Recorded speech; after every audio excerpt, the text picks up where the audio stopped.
لمحوں کے ایک خواب کی تعبیر پھیل کر 6 صدیوں پہ محیط سلطنت کیسے بنی، آئیے جانتے ہیں۔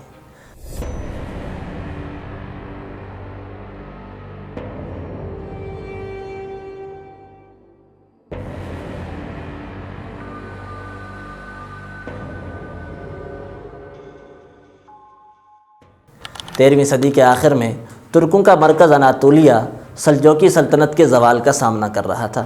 لیکن اس کے پس منظر میں ایک نئی ترک ریاست ابھرتی ہے، عثمانی ریاست۔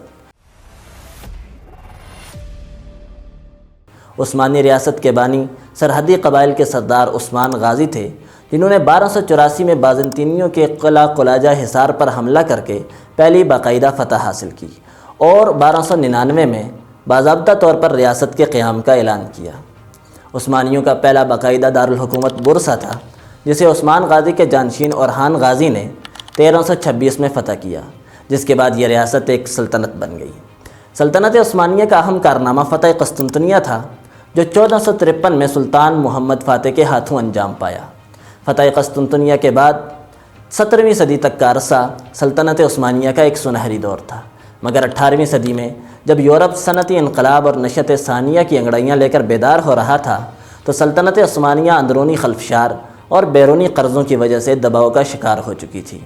19ویں صدی میں سلطنت عثمانیہ نے جدت اور طاقت کی اس دوڑ میں یورپ کا پیچھا تو کیا،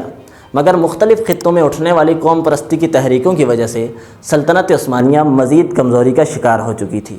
1914 میں شروع ہونے والی پہلے جنگ عظیم میں سلطنت عثمانیہ نے جرمنی کے ساتھ اتحاد کر کے حصہ لیا، مگر اس جنگ میں سلطنت عثمانیہ کو شکست ہوئی، جس کی وجہ سے سلطنت عثمانیہ کی کمر ٹوٹ گئی۔